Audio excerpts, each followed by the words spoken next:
Okay. Are we ready? We're ready. Hi, beautiful. Hi. Welcome to Juban's Buzz. How is everyone this wonderful weekend? Mm-hmm. Yeah. How has life been treating you? Life's been good. Yeah. I'm really excited. I'm feeling very grateful. Yeah. What is your plan this summer? Ooh, that's a very good question. Like, what is the one thing that you say, this has to happen? Like, I have to do this. I want to shoot a documentary. Yeah. About what? I already have a plan. I have a cover page and everything, and I'm calling it "The Grass is Greener There." Mm-hmm. The last time I was in Zim, everybody kept saying, Canada is where the grass is greener. Oh man, these people don't And know. I don't know we what they say think is here. Zimbabwe is where the grass is Oh. greener. So I want to kind of just have a contrast of like, why do we believe like what we believe? Like the Africans or the people where we're coming from are saying the grass is greener here. And they have their reasons for thinking that and their reasons why they want to leave Zimbabwe. And then have it contrasting with different kinds of immigrants here in Canada Mm-hmm. and how they feel and why they're staying in Canada or why they want to leave Canada for greener Mm-hmm. pastures somewhere else. See. Yeah. So I really want to shoot a documentary about that. If I could do that by the end of the summer, Yeah. that's my goal. What's Sounds yours? good. What do you want to do? This summer? Yeah, Just be outside more. I like that. Yeah, that's a goal for now. Like, what I would have really, really wanted if I didn't have like other plans Yeah. would be to maybe like go like to the Caribbean and stuff with Amani's dad, like with I love Sunwing, like one of those, like that. even like Cuba makes just something, Yeah, but like I you know, love that. I want to I go to think the Bahamas. see, I think it'll We be don't need nice. visas. No, they don't. Even Mexico, they don't. Dominican Republic, they don't. As long as you have a visa to Canada, no, Oh, they don't. Right? And they like have these like cheap I like vacations. that. Yeah, no, they don't. What are flights like? I sent you the link. Like, Yeah, facts. They're actually not that bad. The full no, packages aren't that and bad. it's like all inclusive. Yeah. Like 7 days flight, food, I drink, like really like everything. that. Like excursions, like it's all inclusive. Can I I think also all can that I stuff amend out. my answer? Yeah. The other thing that I want us to do, low key, Mm-hmm. I want us to go wedding dress shopping, Yeah. but as the two of us, just to have fun. I had Are you such a good serious? time wedding dress You know shopping with what? you, I feel and like because you didn't really have one, No, because it was COVID. yeah, I kind of want us to just go and book an appointment and just try dresses together. You know what? You should do that. Yeah. And then we'll like make it into a vlog. Yeah. I think we could do that. I was just looking at our vlog from when we did it. Remember, we had that little. Yeah. Do you know what? It's actually a podcast episode. Yeah. I'm Okay. gonna post this after should. this one. Okay. You guys will see the behind the scenes of wedding dress shopping. Oh, a good idea. And also because our sizes have changed. I think our styles are gonna look different. I There's like certain that. dresses that We just were couldn't. like, you know, just based on how our bodies were looking then. Mm-hmm. And yeah. Yeah. I wanna see. I'm game. I've been thinking about it because I'm trying to think of like different ways that we can go out and have fun that are low cost because we're trying to save this year. Yeah. And I was like, one of the cool things that we did that we had so much fun doing was just wedding dress shopping. And I low-key, we only did it for one day. Mm-hmm. I kind of just want to go and do it. Like, they don't know. We're married, yes, but like... Right? No, they don't know. Yeah. And also, oh my God, did I tell you when I went home, I was trying on my wedding dresses, like both of them, Yeah? and walking around the house. Then my dad was like, so you telling me your whole body fit in that dress? I said, Dad, Dog. why are you roasting me like this? Like, actually, because I was holding the other one, like, was a boob tube, right? So I was holding, like, walking, and the whole back, there was just space out. here, like, there was nothing. Like, I was just holding it up. There was nothing. It wasn't even touching my body. Yo. So Dad's like, whew. I said, this sir, listen. Bruh. Listen. Omani just wanted to make himself known at that moment, though. So, Listen, yes, but I you think look that'll be a so good good idea. though. I didn't like my first dress. I didn't feel that way because Yeah. the boob area. Oh yeah, the titties. Because first of all, we had to get a bra in that wasn't meant to be in. Facts. Yeah, The dress was never meant to be worn with a bra. When you measured it, yeah, you were supposed to sit on top, mm-hmm. and then the little guy is like, I'm 6 weeks here, and then I go one cup up. Like, yeah. I woke up one day and all my brothers were just hanging. They were fighting for their life. Bruh. But the dress looked beautiful. But it was too late for the dress to get him. Like, the dress arrived on a Thursday. Yeah. And the wedding was on Saturday. Dude, even if it had arrived a week before, you don't just amend the right? wedding dress like That's that. That's what I mean. The whole thing had beading. Remember, you put beading. Yeah, so you would literally have to remove. No, this. Yeah, there was no way because what they would have had to remove all the beads on the sides and then open it up and then put it back together and then put the bead again. No, you're right. Yeah. So I really want us to go wedding dress shopping again. I think it would be really cute. I think it would be nice. Mm-hmm. Yeah. Do you think we should go to like a big city with like more dresses? Like a Toronto or London? London would be good because we could just get a train to London. I'm game. Isn't it like $30? Mm-hmm. Or even that right here thing. Yeah. Because then we're actually in luxury. Mm-hmm. See? You know what I'm saying? And then they can pick us up on their way back from Toronto. Mm-hmm. I think we can do that. I think so. Yeah.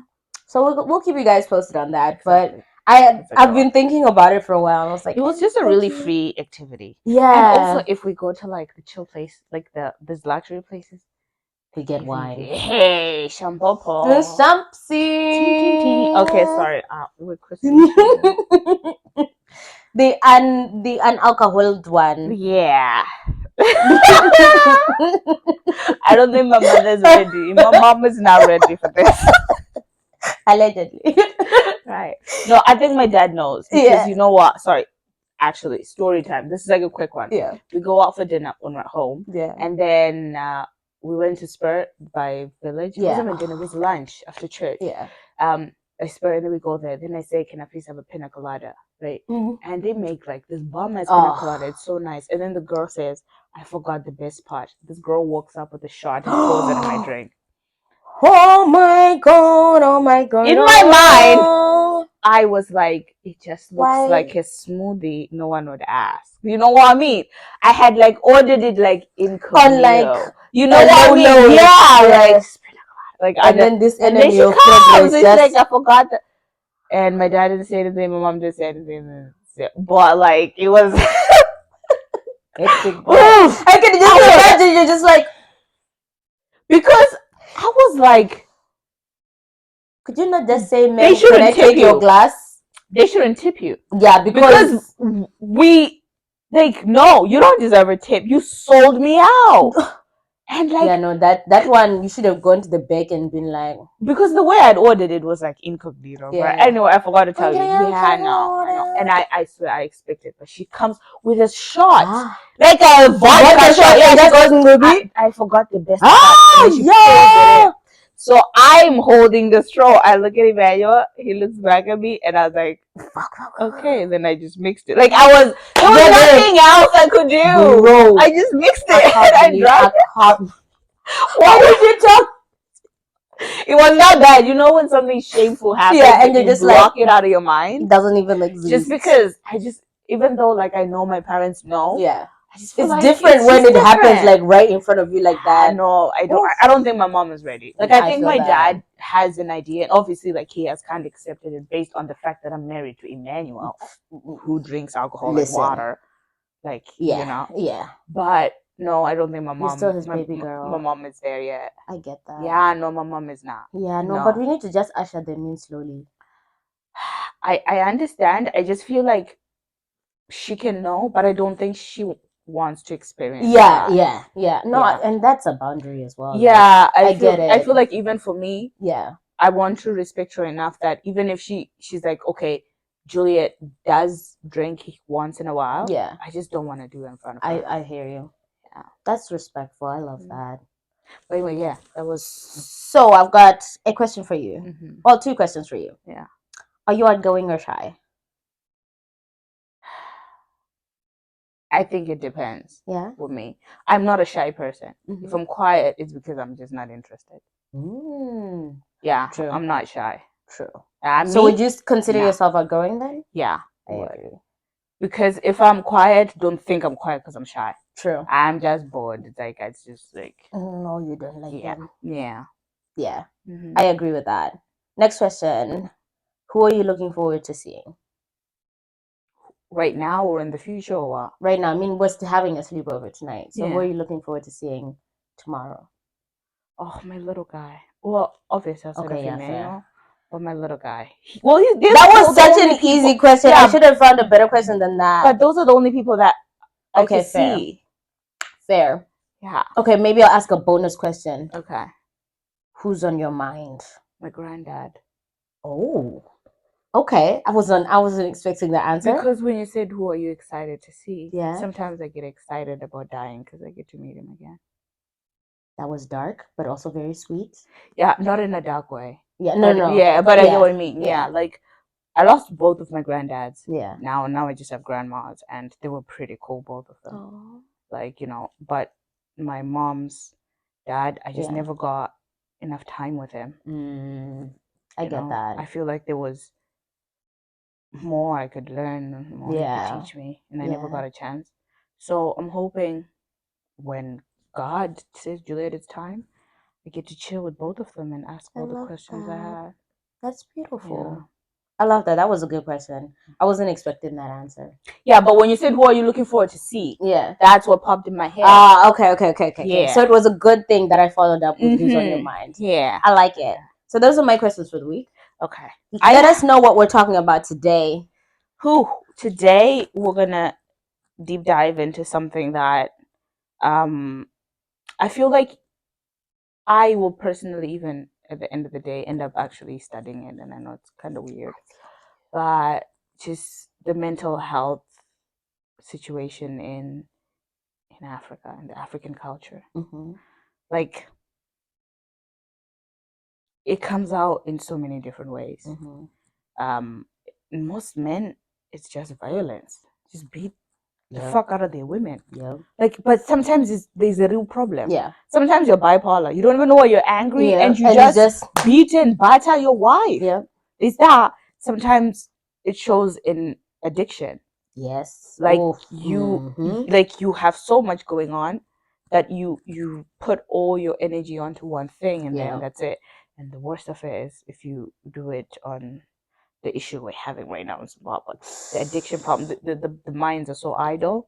It's that's already a mental problem because they're idle. They've gone to school, they've worked so hard, they've slept.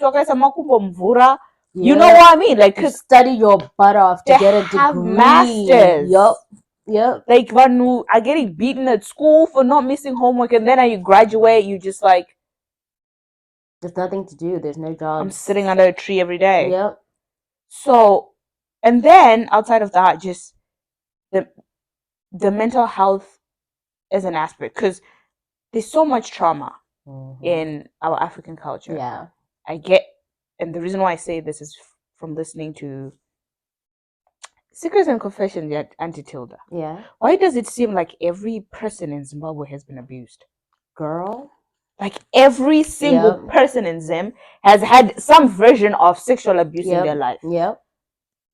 I feel like for me, every woman that I know, like who lives in Zimbabwe, that are like people that I know, I've known for a long time, has some story of abuse. That's crazy. Yeah. And then they cry and they're like, I always think about it and it hurts me. That's a mental problem there. Yeah. But do you even think they know that they need help? No. I think a lot of it is language. The one thing that I think I've gotten from being here is the language. When I think of like being in Zimbabwe, we have things like, we say things like munanopenga. And it's like we categorize schizophrenia, bipolar, depression, everything is just one kupenga. Is it actually like Zimke? I think Zimke, you told me one schizophrenia. Yeah. But munanopenga. Yeah. So I think we just don't have the language around it. There are a lot of people who are suffering. Like, even when I talk to some of the kids we hang out with when we're in Zimbabwe, and I ask them, like, dude, how are you feeling? When they describe what they're feeling, they're depressed. Yeah. And I'm like, do you realize that this is depression? And they're like, no, it's not Zimbabwe that you just hate depression. We don't do those things. Depression, you're very right. Yeah, I just don't think we have the language around it. And because we're not teaching about it in schools, at church it's demonized. Our parents are going through their own traumas and then parenting through those traumas. And then it's not everybody, but then they parent based on that trauma and expect their kids to react the way that they reacted when they had that traumatic experience. And because we don't have the language around it, our parents are battling with their own things and then passing them along, and they become generational things to their children. And then the children don't have anywhere to talk to about it. I think of how many girls have gone to their parents and said, I've been raped, for example. I've been sexually assaulted by somebody. And then the parent would be like, Ihama, we can't say that. Yeah. We can't talk. Oh, even that brings us shame. You're blamed. Yeah. What were you doing? Like now it's your fault, yes. Apparently. But it's because we don't have the language of even consent. Yeah. We don't have that language. Which comes back to even in the marriages, women are being abused. Yes. Because the men just, they don't even ask. Like, I'm not saying they should ask, but to a version, it's like borderline rape at this point. It is. It really Women is. Who are married can get raped in their relationship. Yes, like even boyfriends and girlfriends. Violence. You can get raped in that relationship. But because we don't talk about it like that, and we're in a culture where people believe once you get married. I will ask you this. Do you believe that if you were to go to your mother right now, walk in there and be like, Mama, my husband is raping me. There's no rape in marriage. What do you mean? Yeah. He came here, he gave us money. It's not rape. Yep. But I think because we now have parents, our parents who are comfortable with having those conversations, we're able to go and be like, Mom, this is madness. Yeah. But I think for the regular person, I remember we had a debate in the car the other day, and my mom was talking, well, we were kind of just bouncing back and forth, and she was talking about how when girls are taken out on a date and you're flown out somewhere or you're taken out on a very expensive date, a guy in return is expecting you to give some cuckoo. Yeah, but that's not something people tell us. Yes. And I always say this, and I kept, every time I go home, even like around my mom and my mom's friends, I'm like, I understand you guys, these women fellowships you have, but some of these things you should have told us, because we went in there blind. It's only God that was saving us. Listen. We got on that plane. I'm going to Canada to school blind. If you didn't know a serial killer just done carry me to their house, we went in there blind. Dude, even thinking about the conversations we have about the birds and the bees, how often do we talk about contraception in those conversations? Okay, first of all, I learned about contraception from school. I learned about contraception in uni. Yeah, see? So then, how do they expect you to get pregnant? Why? Where is that expectation coming from? That's when we have things like people preaching that the only way to not get pregnant is abstinence. But abstinence is not the solution. No, but life doesn't work like that all the time. It's not. I know that's what they want, but is it how it works? And you know what happens with that then? What I've realized with a lot of church girls is like when they then get married, you have grown up having sex demonized. You've grown up being told your body is dirty. Even enjoy it. When you then get married, for you to then be like, sex is a healthy thing, how do you get your mind there? That's why we have so many women who are having such a hard time just enjoying sex in their marriages, because they've been demonized about sex. They've been demonized about how dirty their bodies are. It's a taboo. It's a no-no. Yes. It's a taboo. Don't do that. And then you can't even enjoy it because then you are prostitutes. Yes. Well, that's a thing. Bro. So apparently, this one time, story time, this one time, I'm not going to say where, but we had like a group of girls and like they were teaching us whatever and stuff like that. Yeah. And then there was a girl who was getting married, and then they were talking to her, and then they said, even when you get married, get into the bedroom, don't get too excited. I'm like, okay, then I was like, okay. But now that I'm thinking about it, well, like, should I just be like a robot? Like life doesn't work that way. So then what is it? Like, how do they expect the girls to make that switch so quickly. You can't. It's pretty sad, actually. You can't. Like, it's pretty sad how your whole life you're told this is a no-no. Yeah. And then from nowhere, they're like, okay, go. Here, we collected money, go.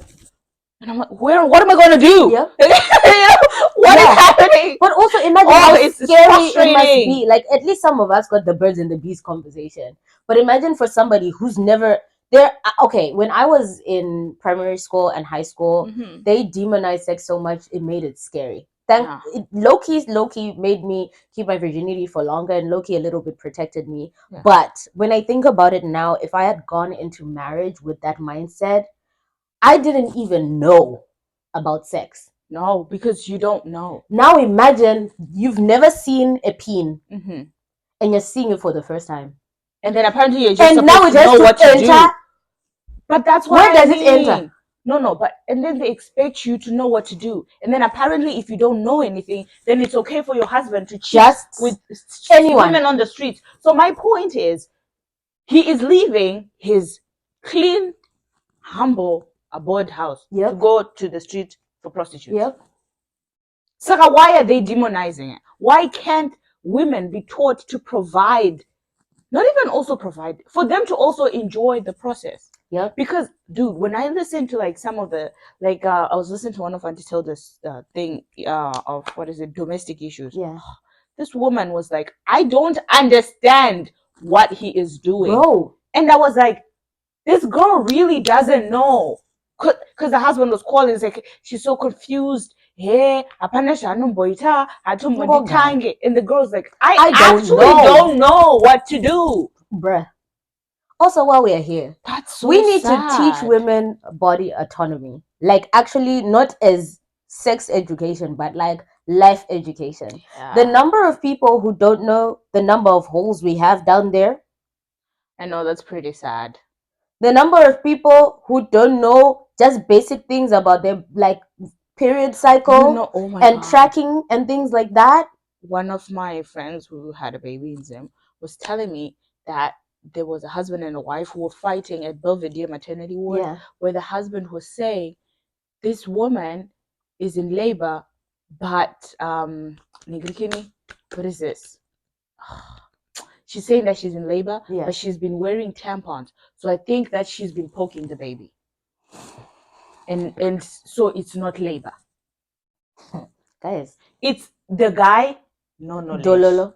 The wife, Dololo. No knowledge, because she also done carry the husband. Like, it's so embarrassing how backward we are at certain things that are important. Yeah. We know how to do all-nighters. We know how to go to the mountain. Yeah. But on certain things that actually matter. Because this girl who came on the radio, I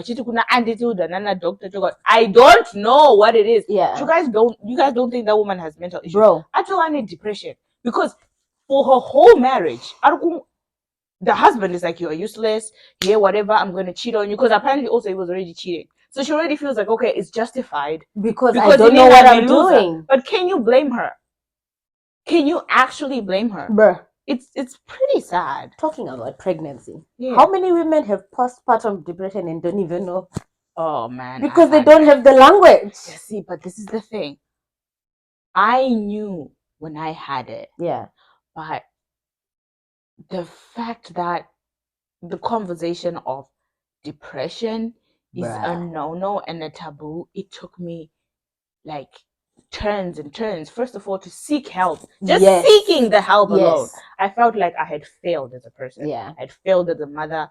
Just done. Yeah. And also just mentioning it, Kuti, I have this.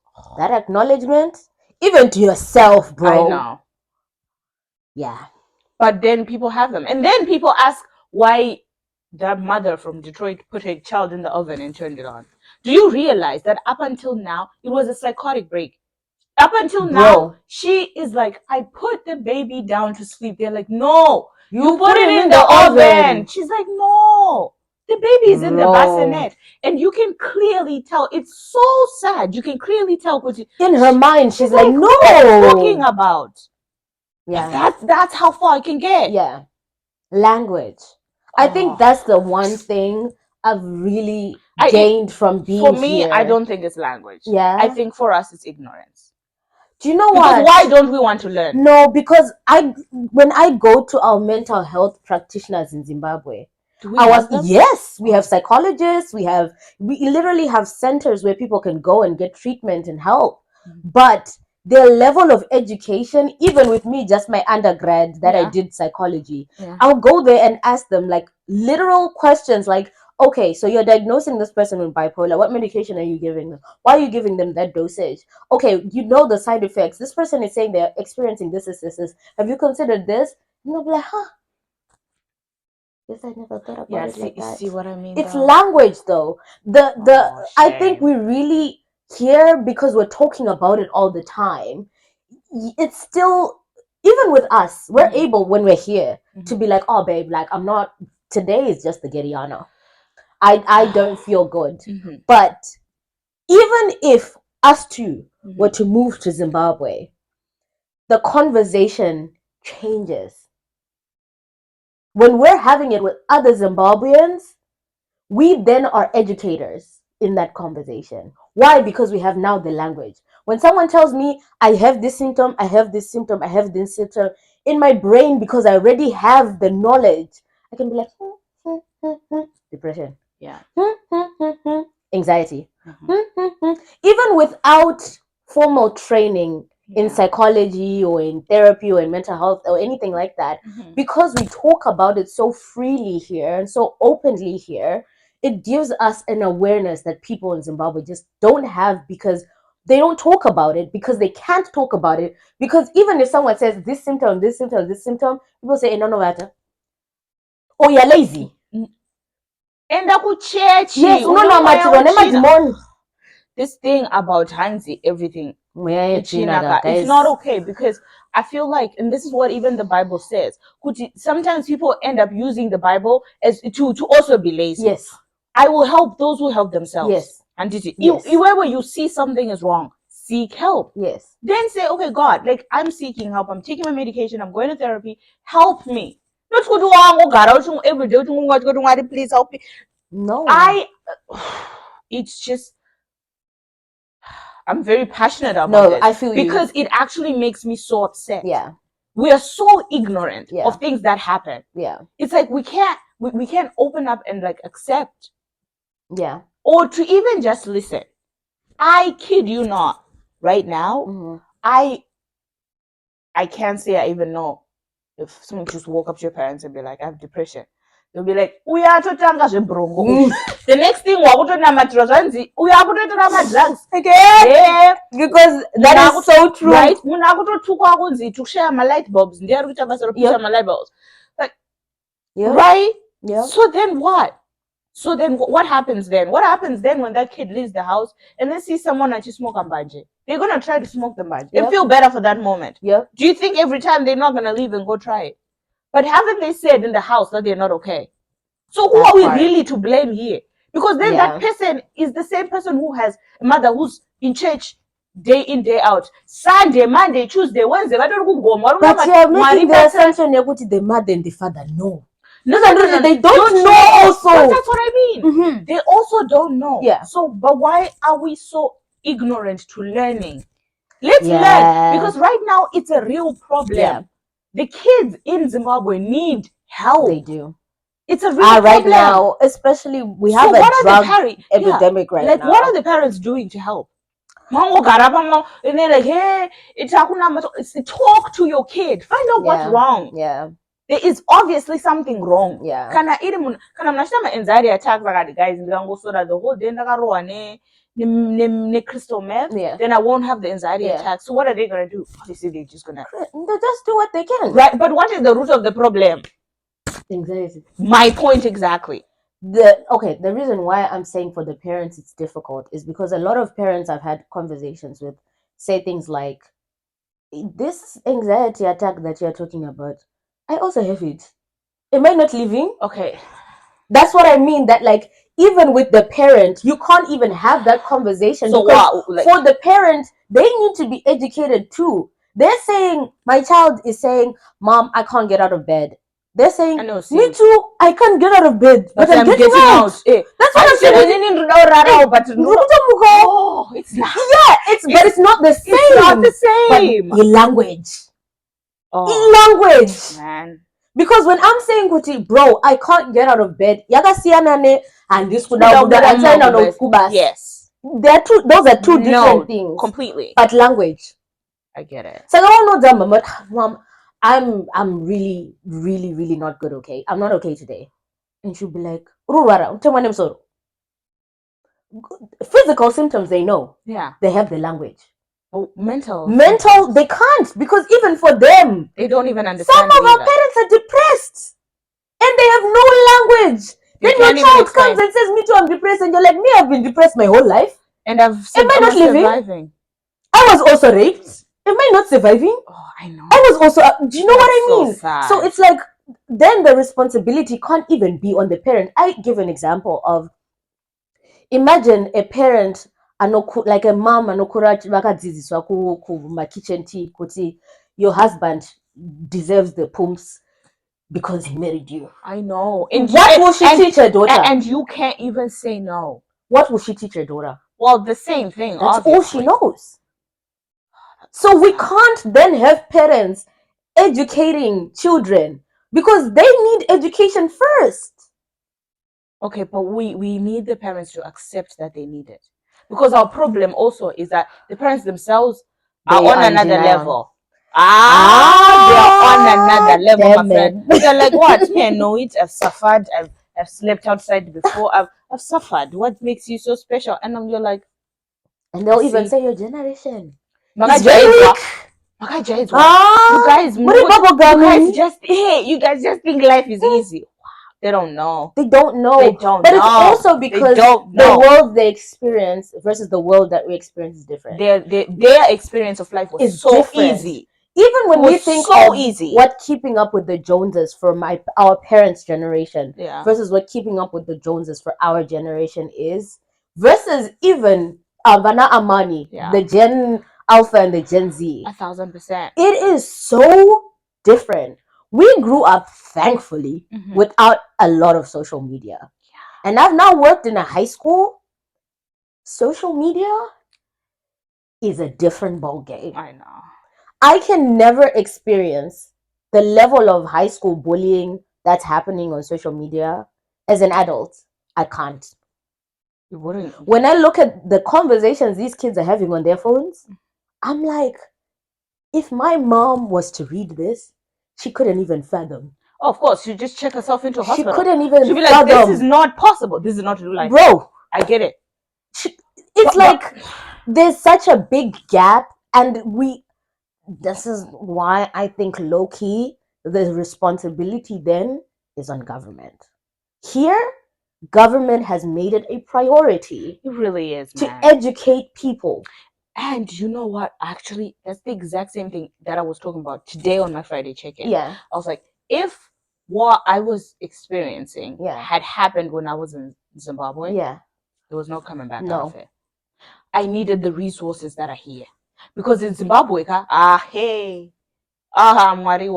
like, whew. Yeah. Not only me being walked in all the churches, apparently because I have a demon. 1,000%. Who don't know every single, oh, wow, Lord. My point is, I have an idea. Yeah. Now, I'm not saying I know everything, but I will try so much to educate myself on it. Yeah.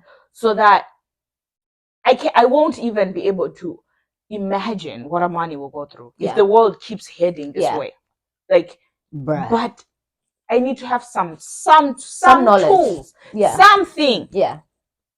Because it's tough. Yeah. It's tough. Do you know when I even think here, if you have an emergency, mental health wise, one phone call, there's millions of services. Exactly. In Zimbabwe, we don't even have a hotline. No. So even if you had questions, we don't even have who to ask. That's what I'm saying. That like, even if you're looking for knowledge, where do you start? Well, and then let's say maybe you hear something worldwide, and maybe you have a friend who's a doctor, then they're like, go to this place, and you get there, and probably there's no staff. Actually, oh yeah, I heard that. Yes, and the nurses in Zimbabwe will laugh. Oh, guys, and you go, you're like, huh? I'm depressed, I'm suicidal. Like, oh, why haven't you died yet? Shit. Until the roof on your head. Why are you complaining? And another thing, saying, what your driver? You're like, that's not. So you think that because I drove here, I shouldn't be depressed? So I want to do that money. Even when I think of, bro, I went to a clinic just before we got married. Yeah. I said, guys, give me an IUD. Give me any kind of birth control, anything you have. They didn't have. They looked at me and they said, why? Why? Why not? Why? Even when I went and I said, I potentially want to, not a vasectomy, but I wanted to cut my tubes, or potentially just do like the fertility thing where I get my eggs taken out and then I just cut the cameras. I was told straight up, sister, you need your husband to come here and sign off. One. I can't believe. Why though? And this was before I even had a husband. I said, I don't have a husband. They said, so we can't service you. So you have to have a husband for you to now be able to have kids. Not only, okay, now you have a husband. They will still say no because you're not 35. They said you don't. What if one day you change your mind? Are they high? Are they high on drugs? I'm telling you. Do they realize how expensive life is right now? In the comment section, actually tell me if you've heard similar stories to this. Are you serious? Are they high on something? I'm dead ass. Are they the ones who are buying diapers in my house? Yeah, they ask you for ID. From a condom. Condoms. Do they know for that? Clinic. Do they know that 12-year-olds are having sex? This is what I'm saying. Wasn't going to someone who clinic no educate one is a sex education. Yeah, okay. No ID. Oh man, that's wow. So that even the nurse themselves don't have the knowledge. Shame. It's actually a shame, eh? Like, that's sad. It's an epidemic, but it's not something that can be fixed. Okay, maybe let me ask you this question. Who do you think then, whose responsibility is it to educate our peoples? Listen, I don't think that with certain things we want the government to provide. Yeah. Right? Yeah. But if we see that the government is failing, us as people, let's try to help ourselves. Yeah. This business I like that you say that my kid anosura adipasimuti achiputa mbanje, right? Yeah. Call that kid and ask them, Kuti, I know mbanje numbs some version of pain. Yeah. It makes you happy. What is it that you wanted to numb? Just ask the question. Yeah. You don't need to have a professional robot to come and stand in front of you and teach you to ask that. True. It's common sense. Dude, I'm depressed. Okay. Then what? You're feeling depressed. Yeah. Then Nini, as a parent, yeah, I don't know what depression is. Yeah. This is me being a Zimbabwean parent. Yeah. I don't know what depression is. Yeah. Like you're feeling depressed, so you're smoking to numb that pain. Yeah. Okay, man, I'll be right back. I'll go and find out. That's my job as a parent. You never stop being a parent. Go find out. Ask somebody. Google. Find something. But you telling me, okay, Mama, I'm depressed. And I'm like, you're depressed. That's why you're no problem. The next thing, Pastor Ningi, we are going to better my prayer. Tonight I'm a 40-day fasting. Are you kidding me? Are you actually? Yeah. How is that being helpful to your kid? It's not. It's not helpful. So I'm not saying the government should. Like, we know the government is not doing certain things that we want them to do. So I told you, right? Because this is a real issue right now in Zimbabwe. Yeah. All of those kids, those kids are not addicts, man. No. They're just numbing something. Yeah. There is something that they're trying to numb. Yeah. And hey, this guy is an alcoholic. Ask him why he wants to spend the whole day in a mental state. Nobody. Paralysis. That's what I mean. Imagine for the whole day. Do you think someone wakes up actually right now? They're paralyzed. There is something that they themselves, they can't even deal with emotionally. Yeah. That makes them take something else to numb it. Yeah. Find out what the problem is. Yeah. Yes, okay, fine. Rehab will keep them there so that the drugs get out of their system. Then you release them back into the wild. Yeah. Have you fixed what made them get there first? No. Sakamanchi, you as a parent, I've been paying rehab, testimony. No. I feel like sometimes God is like, seriously, no, my people perish because of lack of knowledge. It's really out of lack of knowledge. Yeah. Because I feel like God sometimes is like Jeremiah you like, are you good? Like Zirimo, like everything sharp, boy. I'm here to give you the strength. But do something for the same way they say, Kuti, you can't just pray to God and say, Mari, please, I want to pass an exam and not study. Yeah. Do something for yourself. It don't work like that. Yeah. It's not that easy. Yeah. Because you say, I'm going to pray depression away. Yeah. Yes, maybe you might be one of those people who needed that miracle. Yeah. But does it work for everybody else? No. No. Why is it half of... Okay, I'll tell you this. One time I was home. I went to an all-night prayer. Kid you not. Half of the guys right at praise and worship were so high. Oh, yeah. That they were bloodshot. Like, masiso anga kashimba. Vanhu vanga vakarwa nembanje vavo sha. Apa maridzira avaita ngoma nehosho. Not only are the parents just saying, I'm like, y'all don't realize. Don't even know. And this is the way when people settle down, they'll go outside and boost themselves. So the energy never ran off. And I just, mbona ma youth are... Naba youth zagato low as that. Proper. Bruh. And I was like, wow. Now you see that person. Obviously there's something wrong that's making them do that, even in a space like that. Yeah. You go to Mnonoti, Mapeza Wimba, the pastor is like, okay, let's pray. You sneak out and so that means there's obviously something wrong. Yeah. What is the problem? Yeah. You hear that person actually, you know what? I've been a child of God for this long. And I did my school, but yeah. So I'm depressed and I'm sad. Yeah. Do not matter one, do not, and that person I go to that counseling. Yeah. Yeah. Can you blame them? But what cancel you nani or pastor? Pastor vacha watombosiyeka. Pastor vacha ono chinguti let's my prayer. Iyo vacho pastor vacha watombosiyeka depression, watombosiyeka anxiety. But also, I feel like that's what I was going to say. Well, a pastor cannot be the counselor, the accountant, the financial overseer, the event planner. They can't wear all of those hats and be a functioning person. But Iweweka, as a parent, then take your role as a parent. Yeah. First of all, you're the one who gave birth to the child. True. And just because the child can now walk and feed themselves and bath themselves, doesn't remove you from that duty. True. So I completely understand that these mothers that are sleeping in the gomo saying drugs, I completely get that they don't want that. But how about they actually ask why?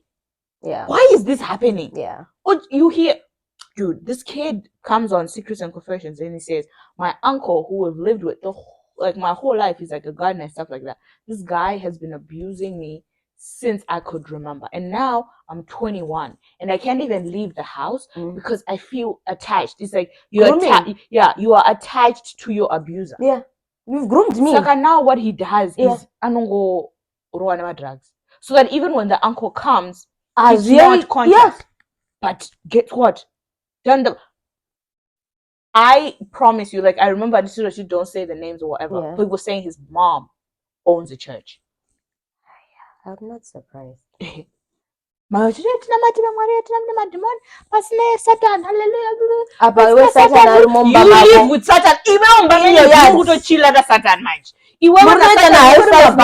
That's what I mean. You literally live with the Satan in your son's life. The devil in your son's life, you live with him. Yeah. Yeah. Oh man, it pisses me off. Yeah, no, it actually does. Yeah. Because I don't like, don't be a hypocrite. Yeah. Don't be a hypocrite where you're like, I'm the best. When you're like, no. Yeah. Yeah. No, don't do that. Yeah. Plus, I think sometimes the problem that we also have in Africa is we spiritualize too many things. It's too spiritual. Mental health and Christianity, I think we need to separate those things. And that's not to say that you can't have healing through Jesus or whatever other the religions you believe in. But I think the problem that we're having is that we're over spiritualizing mental health to the point where we're not actually dealing with the problem. Yeah.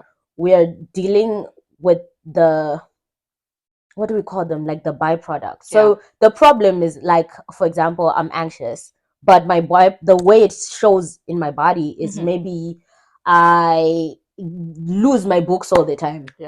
I'm thinking of like a kid who's in like school, and then you get home, you're so forgetful, and your parents, instead of saying, my child is forgetful, what's happening, like, why are you always distracted? Like, why you never? But even sometimes if you ask a kid why, they might not have like in a like the language say, I'm doing this because, but as a parent, right, you observe and you're like, there's something weird happening here, right?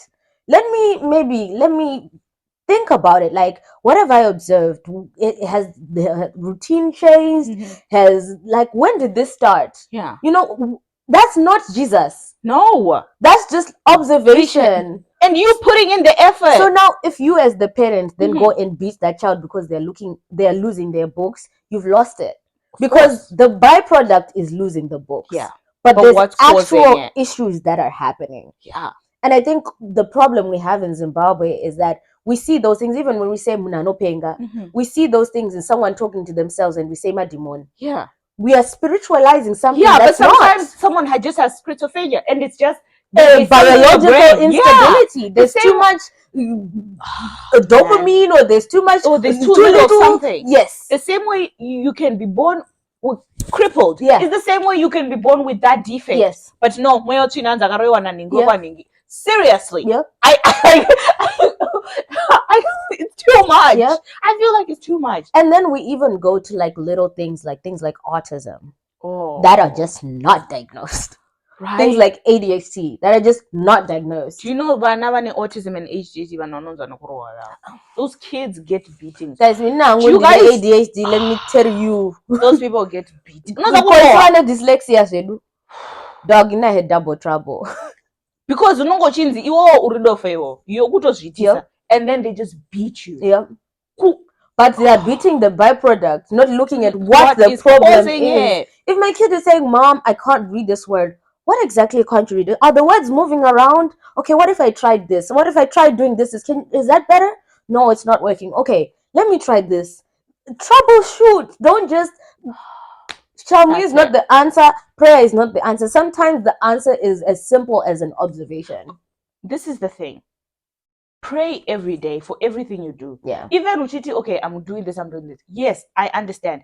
Pray for everything you do. But Iwewe as a person, you as a parent, do something. Like, I'll tell you this. When we went for Amani's teacher thing, and then she was like, this nigga has started taking down some kids. In my mind, I was like, that's why he doesn't come and kick me anymore. Because he has finished all his kicking at school. But that's not Jesus. No, it's just a kid. Observation. So I didn't have to kneel down and say, Mari, why is my child kicking people? Right? For like 3 days. No. Just pay attention. Yes. It's really not that deep. Just like, and especially if that child is older. Like sometimes there's some kids that are so far gone that they can't even have a conversation with their parents. You were as a parent at that point, you didn't want one therapist. Now we need a professional, because some of them are just all far gone. But find a solution. Yes. And I was thinking in terms of like whose responsibility is it to educate. I think for us young people, I definitely agree that our parents should educate us, but I don't expect my mom to now go on Google when I'm there and I can do it myself. No. I think at a certain age, it's too late. I need to take ownership myself. Oh, for sure. So I think a lot of it too is like, actually, like, that's why I'm saying, like, it needs to be part of our education. Oh, yeah. Zimbabwe 100%. Has so many resources. I'm going to link some of them at the bottom of this video that are especially for people who are struggling with like drug related things or like mental health related to drug use. There's so many people. Even if you want people who are like Christian, they're Christian people. You want people who are Muslim, they're Muslim people. Exactly. If you want people from African traditional religion, they're there. But it's making the interest for yourself to fight for yourself too. But like, listen, I need to know more information. I need to try. What's taught us is not other people teaching us. we've gone and done our own research and been like, I feel like this, like this, like this. Yeah. What does this mean? What does this look like? I go to a doctor. And yes, they might shun me and whatever, but if I go consistently enough, I'll give you an example. ADHD. The first time I got tested, they thought I had dyslexia, which I did have dyslexia. But then they said, no, it's not ADHD. You just have really short-term memory. I said, what? Is that not a symptom of something? Of ADHD though? Yeah. Because for me, I'm not hyperactive. Well, I guess I am. But like, I'm not like hyperactive in the sense, like if I want to sit down, I can kind of force myself to concentrate.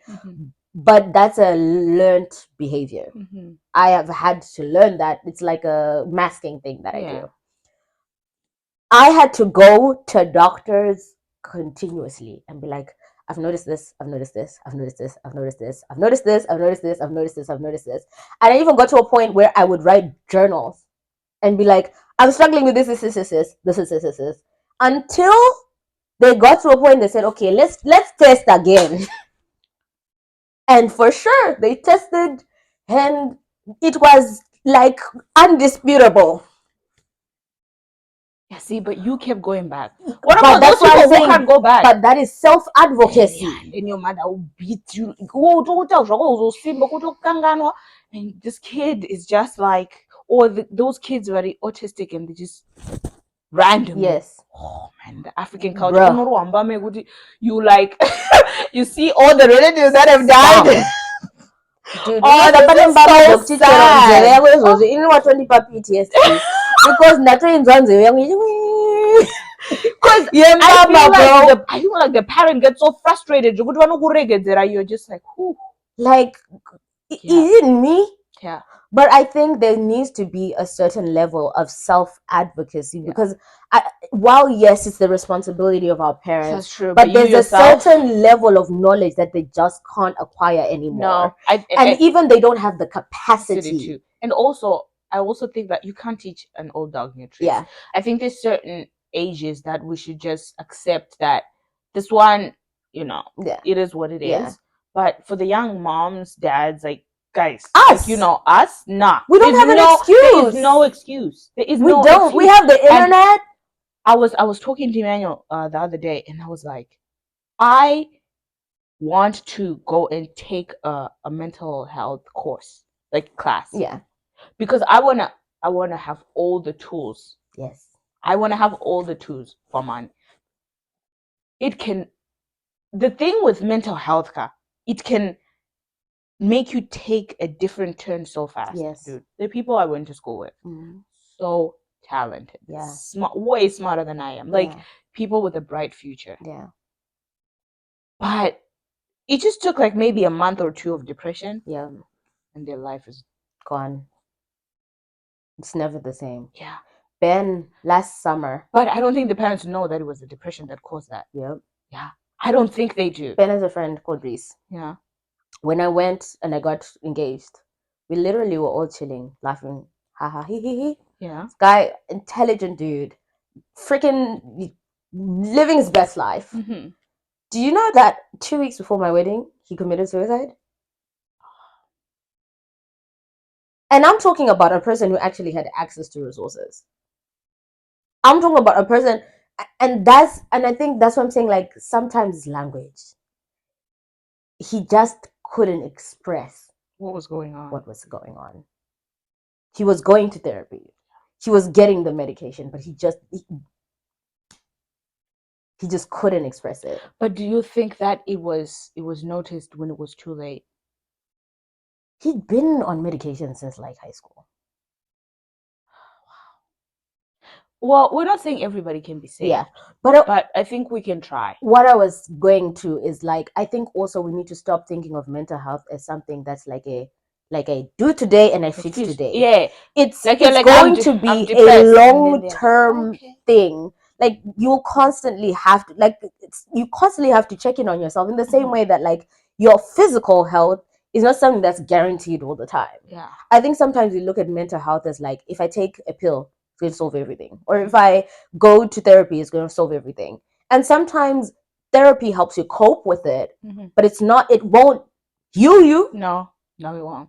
Sometimes you just have a hormonal imbalance that cannot be treated. Or there's just like I was reading this thing about this drug that they give here for depression called venlafaxine. Yeah. Now what venlafaxine does is Yeah. it puts you in like a wave.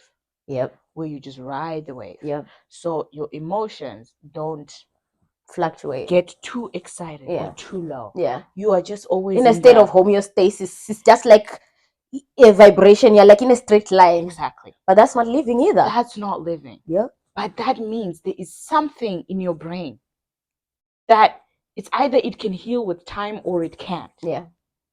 So sometimes you can't be saved. Yeah. Sometimes it can get worse to a point where they gotta put you in a psych ward. Yeah.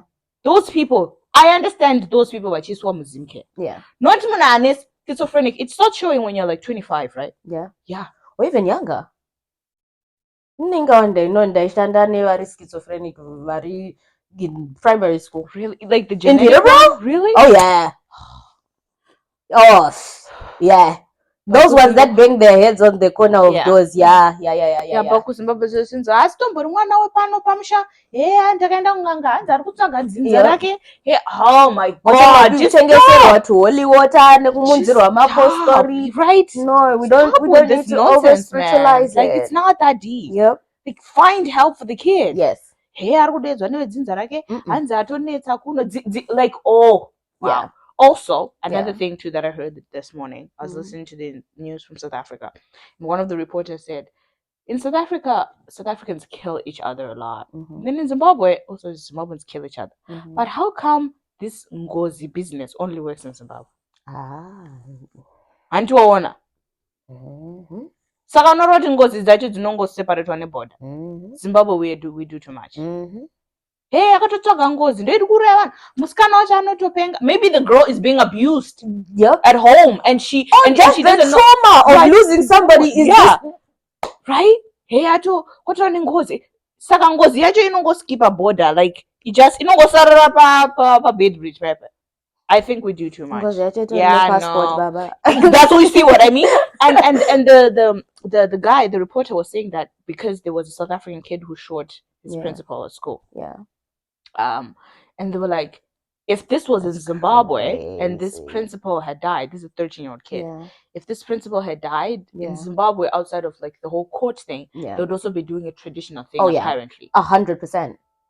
We spiritualize 100%. That's what I mean. It's too much. It's too much. There's certain things that are medical and certain things that are spiritual. And that's not to say we can't add a little level of spiritualism there. Okay, let's start the conversation with a word of prayer. Amen. Amen. But then let's have an actual mental health, like biological conversation. Like, things that make sense. This, oh man, especially it's not you're overthinking it. Pane vamwe wasitomborina. Pane vamwe wasitomborina. Chimbonovacha. Unenzara. Chimbomwa mvura. And then the next thing, what was one prayer request? Yeah, the next thing, your mom wakatogara uchikunyora kuti tinamatire prayer request 6 a.m. kana 5 a.m. yevakadzi vemuraini vakutonamatira kuti mwana wako amai mazoro dzanopenga. But also, I think sometimes we get things to get to a point where munhu anopenga kureyaga. Because it's too much. I think sometimes the mental health is too much. It's too much. Like you just snap. Like Charles ended up dying from mental health. Mental health, it can kill you. Yeah. But no got on prayer request. Yeah. Yeah. Guys, testimony. See, every day they see me walking up and down the street. Also, one of them is get testimony, guys. Can you imagine?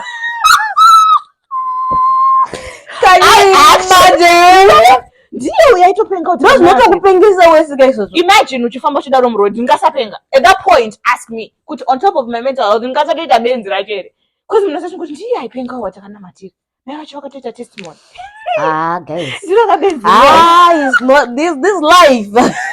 This life is mad.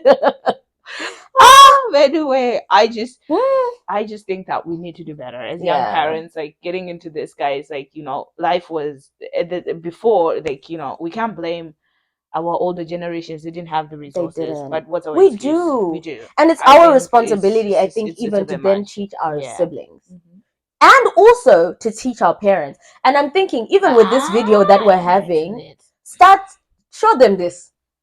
This is a good conversation starter. I'm not saying they'll change their mind. Oh, no.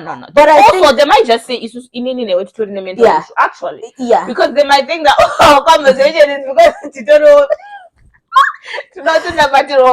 No. I don't worry, guys. Our parents are deep prayer warriors. Don't worry.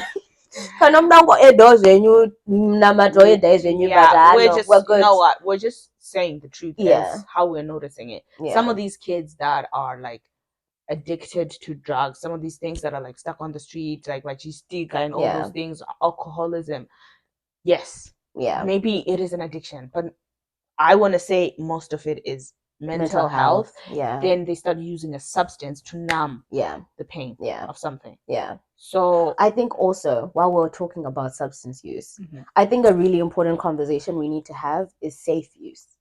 And I know that's such an uncomfortable conversation to have, but in reality, people are using drugs. Yeah. But because we're not educating them on anything to do with them, a lot of our education is fear mongering. What ends up happening is people use them and then don't talk about use of them or addiction to them because they already have the demonization of it. In the same way that we don't talk about sex and sexual violence in our relationships because it's been demonized so much and you are blamed for those things. So I think part of it is us just having a conversation about safe use. Marijuana on its own, used in certain instances, is a good thing. It's actually not a bad thing. I think that they make like products using the oil that helps like people with like cancer, pain, anxiety, like exactly. Like, I think maybe, but this comes back to the knowledge. Yes. Yeah, but I don't think they know. I think we're not going to vegetable behind the cabin and like but then also you need to know because people are dying. Do you know? That's what I'm saying. That like that is because of a lack. We're not teaching for people to learn. We're teaching to scare. Yeah. Our sex education is teaching to scare. Yeah. We're taught about HIV and syphilis and not taught about birth control or your actual body or how to manage cramps. Yeah. Do you know that certain cramps are not normal and you need to go see your doctor because you might have endometriosis too? PCOS. But we don't know because nobody's saying that. Okay. So you suffer at home, you don't go to school for months, period. That's not normal. Do you realize that I found something out? 80% of the people I heard when I was growing up, and and stuff like that. Endometriosis is PCOS. Yep. Yeah. Yep. Now that they're out in these countries and they've gone to doctors. Yeah. They're actually sick. No. Infertility.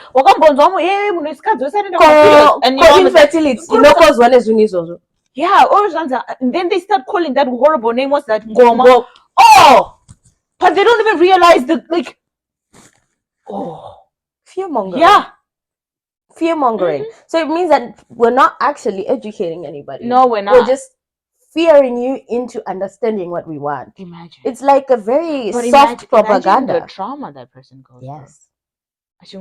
Because then you experience this pain alone. I know, but imagine the thing, like, even horrible things. People will drink to try to have kids. It's just maybe it's just how we were created, and there was this disease that you have, and you know it makes this thing hard, and it would make you as a person feel better if you actually knew what is going on. Yes. Not just God, why me? But also why then me? If I now know, you can give me more like options. That's what I mean. Okay, maybe I can't give birth physically. I can do adoption. I can do surrogacy. They can take my eggs and put them. You have options. No. But if you don't talk about it and you don't educate people, you just end up having people relying on old theories. Old, maybe new ones.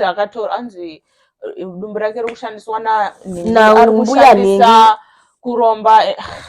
Guys, Jesus Christ. Like, no. So I think for me, I look at it and I'm like, sometimes it is our responsibility to educate our parents. They might not agree all the time, but I think just to have the discussion, hey mom, what do you think when I say like somebody's depressed? Maybe let me not add myself, because if I add myself, they take it personal. Yes. Yeah. So you know what? You're think? right. Yeah. Maybe it's when they see you, then they just get triggered. Because you know what also happens with parents? When you tell your parent I'm depressed, it's not about you anymore. The parent is saying I failed as a parent. But it's not personal, bro. But they don't, you can't, they can't separate it. So you're better off having a conversation where you're like, mom, when somebody says they're depressed, what do you understand from that? Okay, so have you had conversations with your friends about it?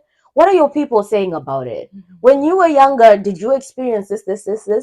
Do you know that that could actually be depression or anxiety? Or sometimes we are the people who get our parents to be diagnosed with things because we know better. I think sometimes we put so much responsibility on our parents, but they just don't have, like I'm saying, they don't have the capacity, they don't have the knowledge. Even some of our parents can't even use Google. They're calling us with naeropa handizigona shandisa kuvhura WhatsApp. When does that munhu ende achenda unovhura internet? No, and I don't expect that. But you have to realize that with mostly how we are raised in our African cultures, it's not easy for children to take that leading role for parents. Because parents don't take it that nicely. Part on a fight. You're apparently already disrespecting too much. So it's not an easy thing to do either. Especially if you don't have that type of relationship where you can overtake like that. 100%. It's a very uncomfortable conversation to have. But would you rather die? Well, no, obviously. And that's what it boils down to. You would rather die suffering than to have a series of uncomfortable conversations. No. That's what I mean, that like we need to get to a point where like your self-preservation is more important. It's going to be uncomfortable. It's whenever you're learning a new skill, it's not comfortable. No human being wants to try new things. 100%. Our bodies naturally want to take the place of least resistance. And going into a conversation like that, most parents are not coming with lack of resistance. No. They are going to be coming swinging. Right. You're right. But if we continue to have those conversations, not when there's a problem, but when we're just sitting and watching TV, how many times do we watch TV with our parents and then people start talking about mental health? Guys, why not use that as an opportunity? Mama, saka munhu uyu munozati inotonzi schizophrenia. Kana makazoona ango ningi vanoda also, munongoudza anonotsvaga periods yakadai, is schizophrenia.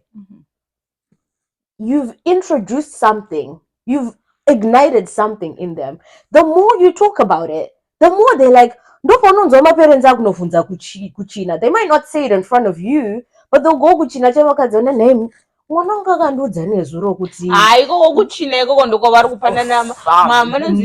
theory. Right, and then vanopanana these expectations kuti kana ndikafasta 20 days mwana wangu atopora.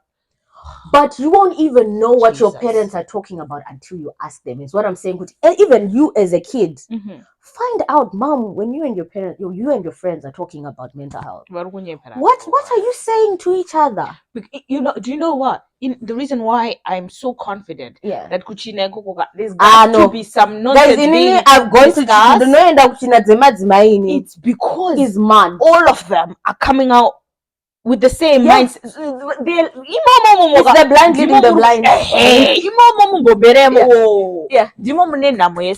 feel like if one person was to tap into just one person in there, they would make a difference. Why not be your mother? Is what I'm saying. In the same way, but you do realize that it's very hard for parents to take criticism from their own children, and that's why I'm saying don't use it as a criticism. Use it as that's why I said remove yourself and don't have the conversation when there's an emergency. That's not when you start educating your parents. No. When there's an emergency, even you don't have the capacity to educate. You don't need to. What you need is support in that moment. So when you're educating your parent and require no. While you guys are chilling and having breakfast, while your my mom can say, have time. It's not going to be easy. It's not comfortable. In the same way, it's not comfortable to have conversations with your parents about sex. But if you are assaulted, people are dying in silence. When things can be solved by someone just being like, bro, I'm so sorry this happened. I can acknowledge this happened. I don't want you to give any solution. I just want you to acknowledge that I'm here. This is happening. Things can be so just by that. That'll solve a problem. No. I think for us, our generation, if we really want to get to our parents, it's our responsibility. It's not going to be an easy road in any capacity. You're going to continue to have conversations after conversations after conversations, but our parents are not dumb. Eventually, they get it. Even when you go and we talk as Chichiseka all the time. Whenever Ningaka die, mama, that's wrong. That's true. That's wrong. Yeah. Why is it wrong? Actually, you're right, because we're also part of the problem. Yeah. Yeah.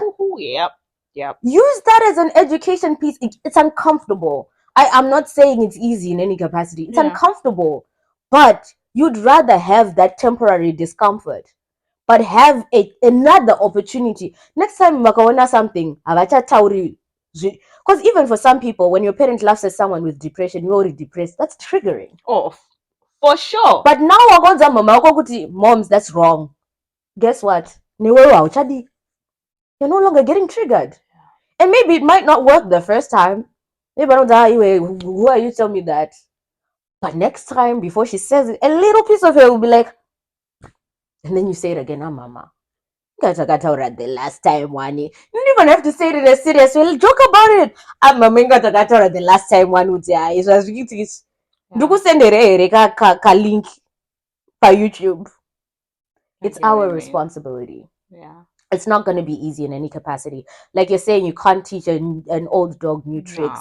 But for our own survival, even when I think of like, if I was to leave my child with their grandparents, with all the education I've given them, they can go to the grandparents and the grandparents not have the tools and destroy my child.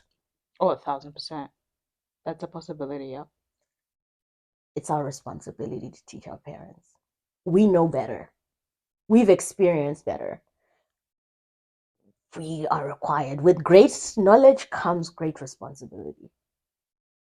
Our parents cannot teach us everything. They've also reached their learning capacity. Yeah. But we are still growing.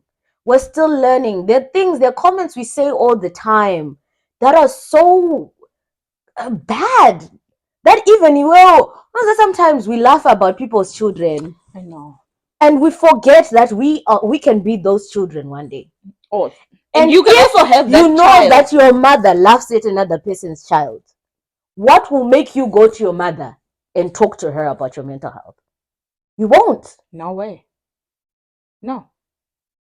That's where we need to start. There's no room for failure. In the African culture, there's no room for failure. My child is number one everywhere. Everyone's child is number one. There's no room for failure. We need to start. It's uncomfortable. But if we don't teach them, honestly, if we tell our parents today, go and do research, I can guarantee you now. Right. even the ones who are passionate. I think maybe that what we need to do is to go and kidnap these China things happening. These China things. Facts. We need more young people going to China, guys. Yeah. That's where the blind are leading the blind. Yeah. Kuchina, kufana guys. So sane ka knowledge. Yeah, because hey. Yeah. Yeah, it's tough. It's really tough. It's like it's our generation in Zimbabwe struggling. Yeah. Mental health, it's pretty bad. Yeah. It really is. And you can tell that it's everyone. Yeah. Literally. And especially when you're here, then you end up dying.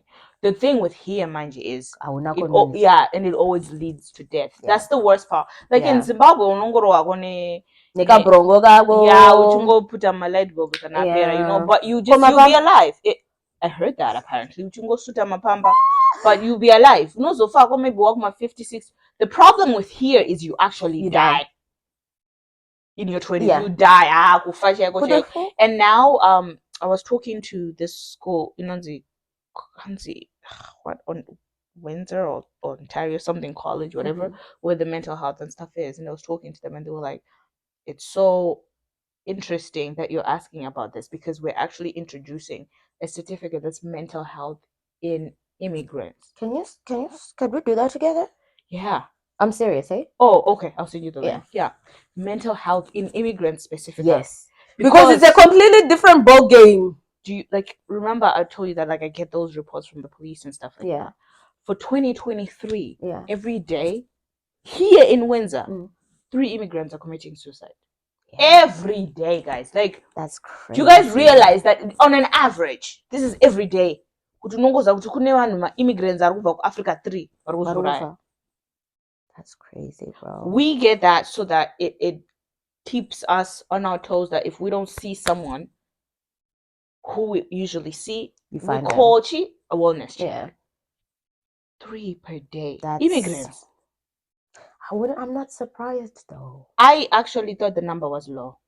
Me too. The number is too low. Yeah. Because the ones that I know that are dying, guys, I think the number is a bit low. Yeah. Yeah. And I think because they're coming here without that knowledge, they don't even know to look for resources. No.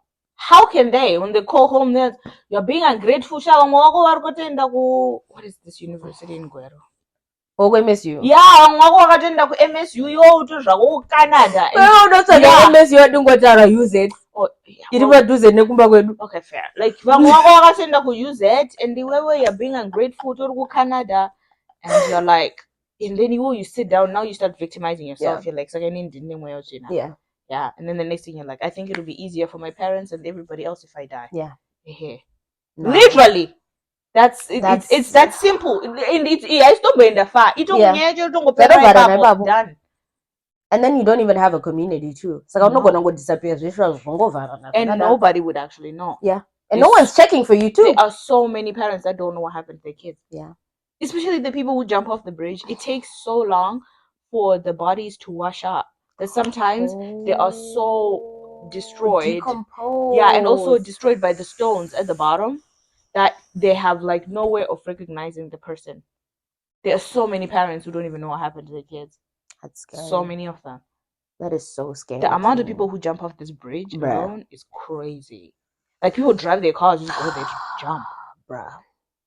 Guys, parents, have conversations with your kids. I know it's uncomfortable, and even with you might feel like you don't have enough knowledge to talk to them, but allow your kids to just express themselves.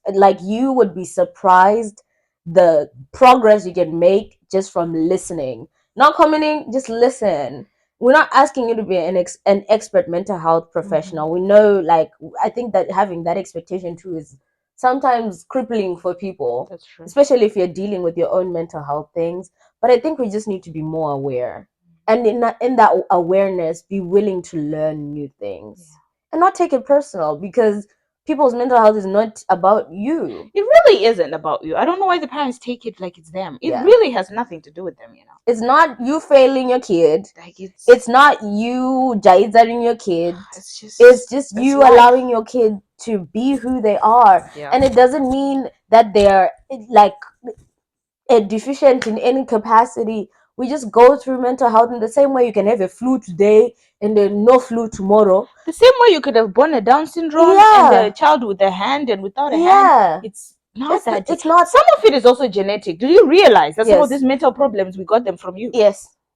Actually, but no, that's not a conversation they're ready for, guys. Okay. Oh yeah, no, they're not ready. You guys are not ready. They're not ready for that one. Man, we're just leave it at that, because I was about to. No, they're not ready for that. Some of them are just genetic. Yeah, no, they're not ready for that. Yeah, because if you really deep into it, especially suicidal, we leave it at that. Listen. Anyway, this has been a long one for sure. But I think it was an important one. It was. Thank you so much for giving me your thoughts in it. I think it was really good because in my mind, I was just upset. Yeah. It's the lack of effort for these kids, bro. Yeah, but I get it. I think for us too in the diaspora, I think us being able to have conversations like this, even in a language that the people who come from where we come from can understand. I think sometimes having that representation of I see myself in this girl, or I see myself because Zimbabwean, or you speak Shona, whatever demographic, or you're married, I can see myself in that capacity. I think if we continue to have these conversations, we reach more people because they see themselves in us. Sorry, yep, you're right. And also the fact that we can actively see how the situation can start to how someone can die. Yeah. I think it's kind of it's not something we can ignore. Yeah. It's not. Yeah. Yeah, because we've seen a lot of our friends. It's crazy.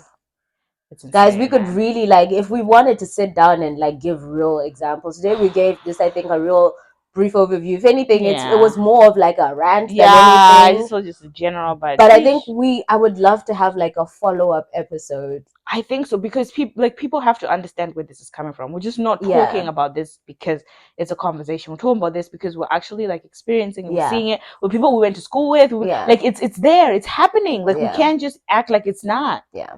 And it's sad because it's our generation. These are our friends, you know? Yes. These are our friends. Our classmates. Yeah, like our siblings. I know. Like, come on.